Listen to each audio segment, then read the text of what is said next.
Hello, welcome to the morning edition of MBC News, and you are with me, Evelis Jingambe. Our top stories. First Lady Madame Gertrude Mutharika calls upon all women to prioritize the spirit of generosity. Government launches a $2 million health project aimed at accelerating the reduction of preventable maternal and newborn deaths in the country. And in our special report this week, we look at how unfavorable bank lending conditions are affecting the growth of SMEs in Malawi.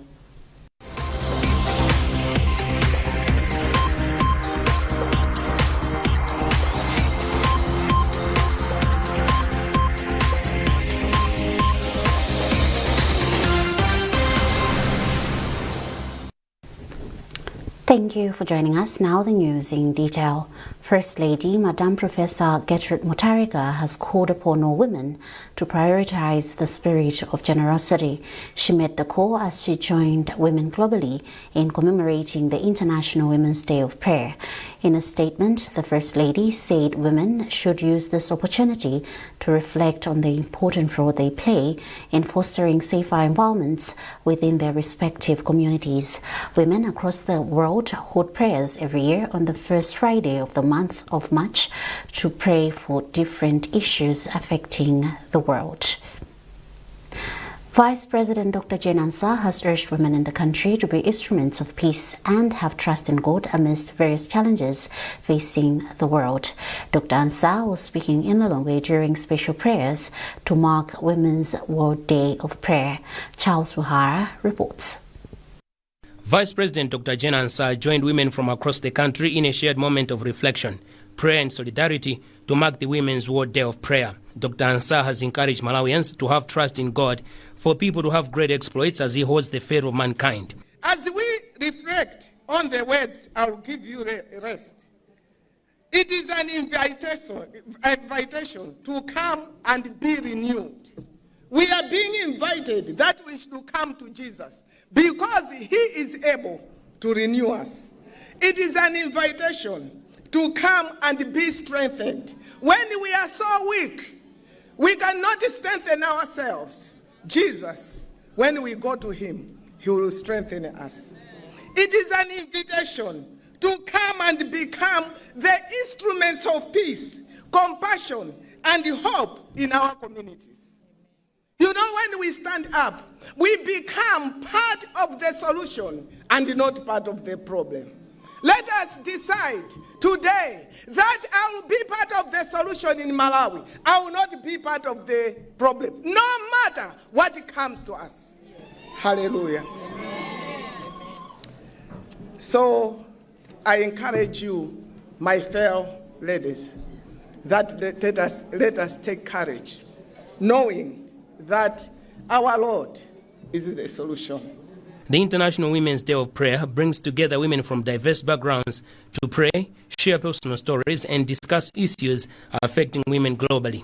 The event also focuses on themes of empowerment, peace, and equality, while also providing networking opportunities for women to support one another.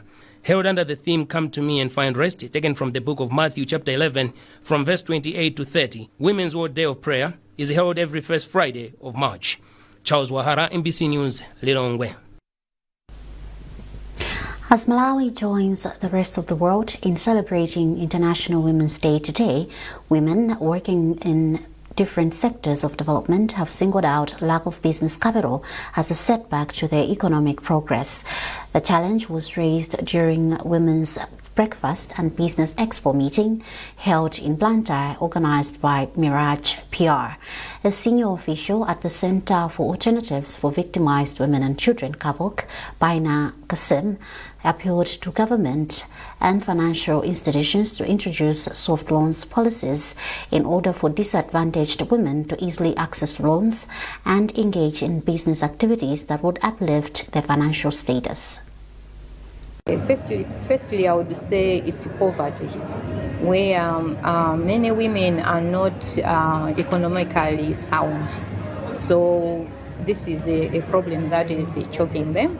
But apart from that, we also have the idea of low education.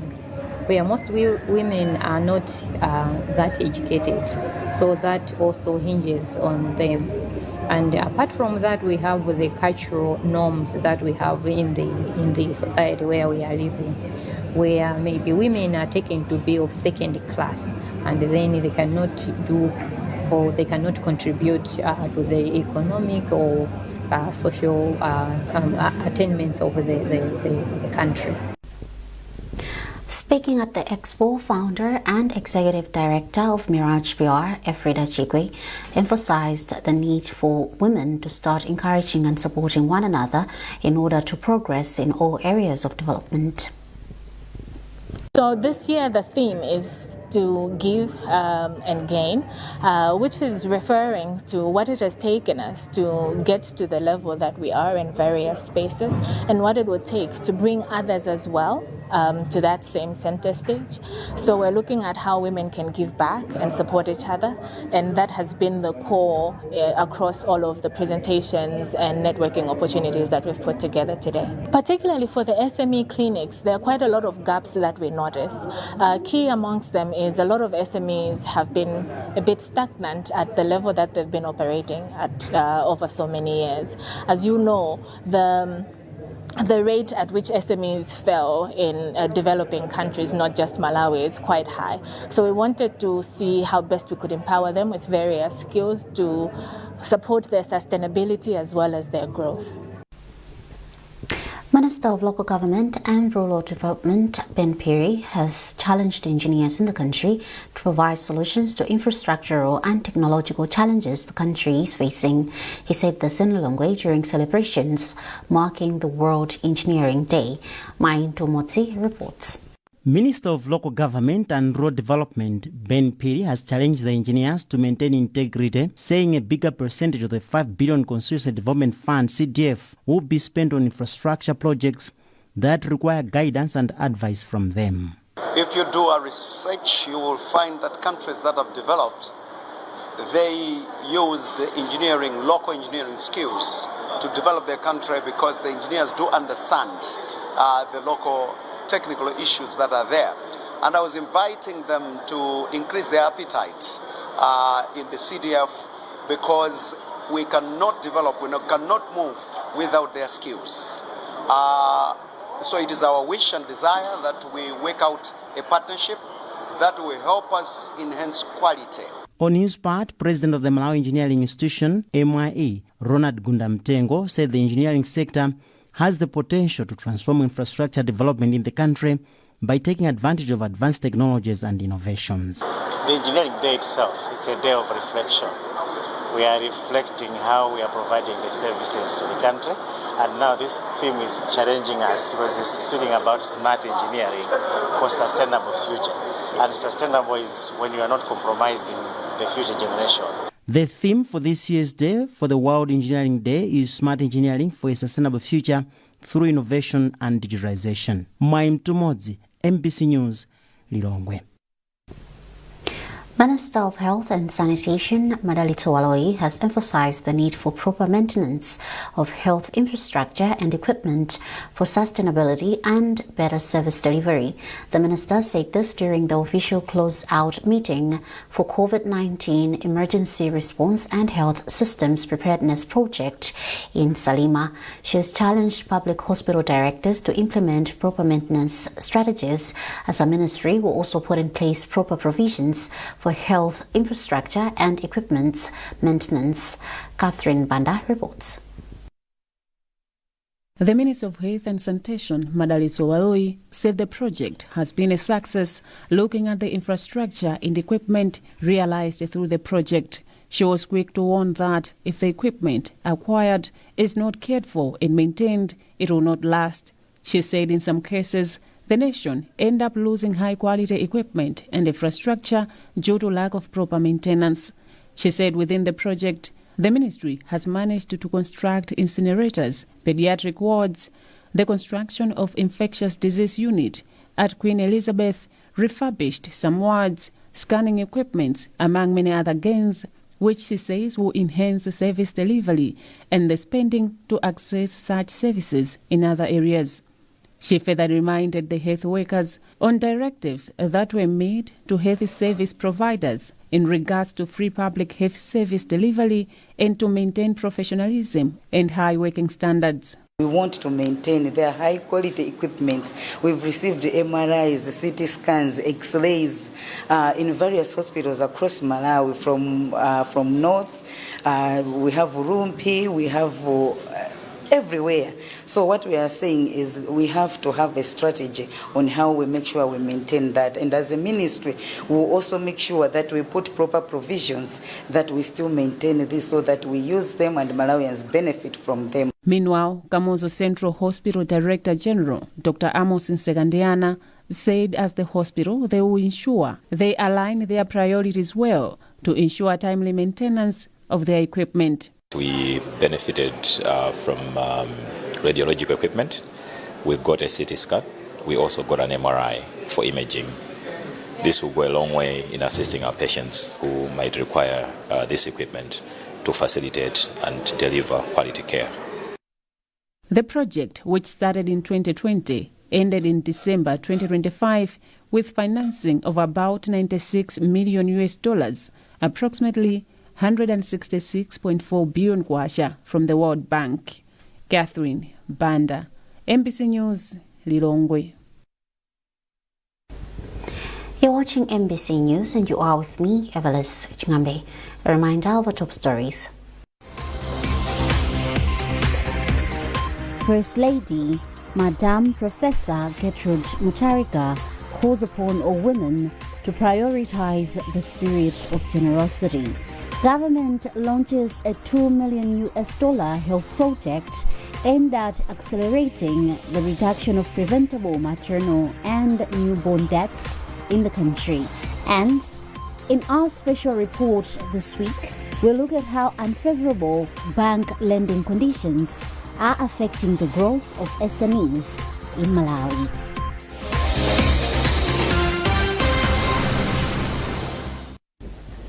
Welcome back. Government has launched a $2 million health project aimed at accelerating the reduction of preventable maternal and newborn deaths in some of the country's most vulnerable communities. The two-year initiative, funded by the government of China and implemented by UNICEF and the government of Malawi, will be carried out in Balaga, Manza and Ngarabe districts. Emmanuel Chukonso reports. The project is expected to strengthen maternal and newborn health services as Malawi continues to tackle preventable deaths among mothers and infants. Minister of Health Madalitso Waloi says the initiative complements ongoing government programs aimed at improving maternal health and ensuring that no life is lost during or after childbirth. Waloi adds that the project will support Malawi's efforts to reduce the maternal mortality ratio from the current 224 deaths per 100,000 live births to 70, which is the global target. As Malawi, we are very grateful. This support will not only support the mothers as they're giving birth, we are also renovating 20 health facilities, providing equipment, various equipment that will support childbirth, that will make sure that we are providing quality services. That is at primary health care. Chinese ambassador to Malawi, Liu Nzio, says China remains committed to supporting Malawi and other African countries in strengthening their health systems. The Chinese people do care about Malawian people, especially the vulnerable groups like women and children. And by working with the UNICEF and the Malawian government, we want to improve the health conditions for such a people, such a vulnerable groups. UNICEF country representative Penelope Kembo has also commended Malawi for its efforts in strengthening health systems, saying the project will help train health workers and provide essential medical equipment to hospitals in the targeted districts. Neonatal intensive care units will be established and strengthened. They're already there, but strengthened at the 3 hospitals with training, equipment and supplies. And in the 17 health facilities linked to those 3 hospitals, they'll benefit as well with some immediate care like newborn care corners, which will be strengthened. So immediately post-delivery, if the baby is not breathing well, is too small, premature, the baby will have access to immediate care before referral to the district hospital. The project will run for 2 years, focusing on improving maternal and newborn care services in Malawi, Mwanza, and Nkatabe districts. Emmanuel Chikonso, MBC News, Lilongwe. Minister of Education, Science and Technology, Bright Nsaka, has challenged private and Christian institutions of higher learning to uphold high quality standards in the education sector. Nsaka made the remarks in Nigeria, Lilongwe, during the inauguration of St. Thomas More Campus, the second campus of the Catholic University of Malawi. Chinsese Moyo reports. In a quest to expand its presence, the Catholic University of Malawi has officially inaugurated the St. Thomas More campus in Lilongwe. Minister of Education, Science and Technology, Bright Nsaka, commended the Catholic Church for its long-standing role in supporting government efforts in the country's development, particularly in the education sector. Nsaka said institutions such as the Catholic University of Malawi provide a timely response to the growing demand for space in higher education. We are confident that the Catholic University will continue to maintain high standards of education. As you know, the university remains accredited.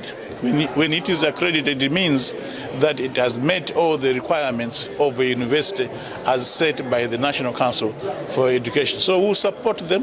Where there are challenges, we will interface with them to ensure that the students that come out of this university are going to be the kind of students or graduates that are going to help in the development of this country. Chancellor of the university, Associate Professor Martin Mtumbuka, has assured the public that the institution will continue to instill discipline among students while providing quality education aimed at producing productive citizens with high integrity. We want to contribute towards people who are competent but also who have character. Not just people who have good degrees but steal money for the church, money for the government, money for their companies left and right. We wouldn't waste our time building schools for that. The St. Thomas More campus will, among other things, offer full-time and weekend classes in selected programs. The Catholic University of Malawi has disclosed that it plans to open another campus in the northern region. Chinsese Moyo, MBC News, Lilongwe. In our special report this week, our reporter, Trust Officer, looks at how unfavorable bank lending conditions are affecting the growth of SMEs and resultantly the country's economic recovery process. According to the Small and Medium Enterprise Development Institute, SMED, Malawi has over 1.6 million SMEs, which, if well supported, could generate 4.8 million jobs within 2 years, a potential turning point for Malawi's economic recovery process. Trust Officer has the details. According to the African Economic Research Consortium, access to credit for Malawi's private sector remains low, as only 15% of registered companies are able to access bank loans compared to 30% in the SADC region. Since 2020, private sector credit has grown from 573 billion kwacha to 2.2 trillion kwacha, far less compared to the 16 trillion kwacha that banks have lent to the government. A cross-section of local enterprises that MBC has interacted with say they're still finding it difficult to access loans to facilitate their contractual obligations. It's like you're dealing with what do you call caterpillar, because their rates are just so high. So the other challenge is a processing period. They take so long to process a loan. The other thing is the repayment period. We know most banks it's 1 year to 2 years repayment plan. But then you look at the rate, the rate that they are offering, and then the period, you end up just working for them. We are facing a lot of difficulties in accessing bank loans because I think the problem might be the moment maybe they see the nature of our business, the way how we are operating, maybe the financial status. They always think that maybe we are not capable of maybe repaying the money. They have delayed us already with the time they have given us a loan, and on top of that, the interest rate is high. So it's like after the business, we are not making enough profits for that particular job. Small and Medium Enterprise Development Institute, CMED Regional Manager for the North, Compston Soko, however, stresses that SMEs are the heart of the economy, and denying them an opportunity to access affordable financing remains counterproductive to economic development. Government can only take a few number of people to work in its sector. It is these SMEs that are employing a majority of our youths, a majority of new graduates that are coming out of the universities. But also, we are talking of an economy that is dealing with issues of forex. We believe SMEs have a very key role to play in terms of generating the forex that we need. To serve the situation, government has of late deployed a number of measures aimed at promoting access to finance among SMEs. According to data from the Financial Inclusion and Entrepreneurship Project, FINIS, 79 billion kwacha was disbursed through NIF to women-led and youth enterprises. Government has also been supporting youth-led enterprises under different development programs. And in the 2026-2027 national budget, Finance Minister Joseph Mwanamveka has made substantial budgetary allocations to support import substitution and increase access to finance among SMEs. Though describing these efforts as significant, economic analyst Bertha Piri stresses that government alone may not manage to cover the gaps in improving access to finance among SMEs. Banks, she says, remain central to addressing the challenges SMEs face, hence the need for preferential treatment. Interest rates, they are figures that are put by systems. They can also be revised in a way so that it becomes very accessible to these SMEs that are there grappling or challenged to have critical capital for their operationalization. The Malawi Broadcasting Corporation has since December 2025 tried to seek views from the Bankers Association of Malawi on what the association intends to do to ease the hurdles SMEs face in accessing affordable financing. The association has, however, failed to provide a response when contacted over a period of 3 months. Finance Minister Joseph Mwanamveka has, however, hinted at the need to reduce the interest spread so that as banks continue to make significant profits, depositors should also benefit from their deposits. If you look at South Africa, the spread is only 3%. Now in other countries, maybe 9%, but in Malawi, it's 33%. This is why our private sector, this is why our SMEs are failing to invest because they have no source for them to get funding or to get that. So we want to reduce, one, the rest, and two, also want to reduce the gap between the deposit and lending rate. Empowering small and medium enterprises to grow into fully-fledged companies capable of creating jobs and restoring macroeconomic stability will therefore require flexible policies as well as a special consideration by the banking sector to offer affordable financing opportunities that are accessible to a larger number of SMEs in the country. Trust Office, MBC News, Lilongwe. And now in sports, various sports personalities have been awarded for their outstanding performance in the 2025-2026 sports season during a ceremony held last night in Blantyre. The Football Association of Malawi FAM awarded the sports personalities in 30 categories for their performances in the various leagues. Silver Strikers Deborah Henry is the player of the season in the women category. Men's player of the season is Jugumbuto Salima. Blessings Singini of Wanderers emerged player of the tournament in the FDH Cup, and in the Castel Challenge Cup, top player is Maxwell Gaston of Nyasa Big Bullets. Bob Binganjira has been crowned Coach of the Year in the men's category. Andrew Jacosi is Women's Football Coach of the Year, while the 2025 Presidential Award has gone to Robin Alufandika of Mighty Tigers. And well, that item also concludes this edition of MBC News. A recap of our top stories before we leave. First Lady, Madame Professor Gertrude Mutharika, calls upon all women to prioritize the spirit of generosity. Government launches a $2 million health project aimed at accelerating the reduction of preventable maternal and newborn deaths in the country. And in our special report this week, we'll look at how unfavorable bank lending conditions are affecting the growth of SMEs in Malawi.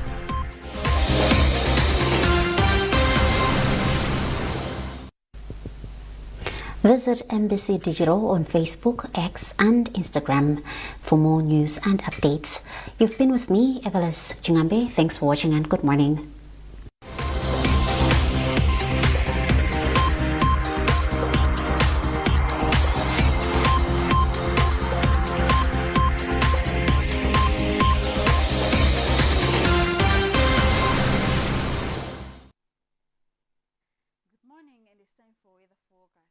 We are currently expecting mostly cloudy conditions to persist over the country, accompanied by isolated thunderstorms and rains, which will be heavy in some areas. A slight increase in rainfall activities is, however, expected from today due to the influence of the convergence between easterly winds converging with northwesterly winds, influencing rainfall activities over a larger area compared to the last few days. This is why this morning, mostly cloudy conditions are expected to persist over most areas, accompanied by isolated thunderstorms and rains, but later in the day, we're expecting an increase in rainfall activities in some areas.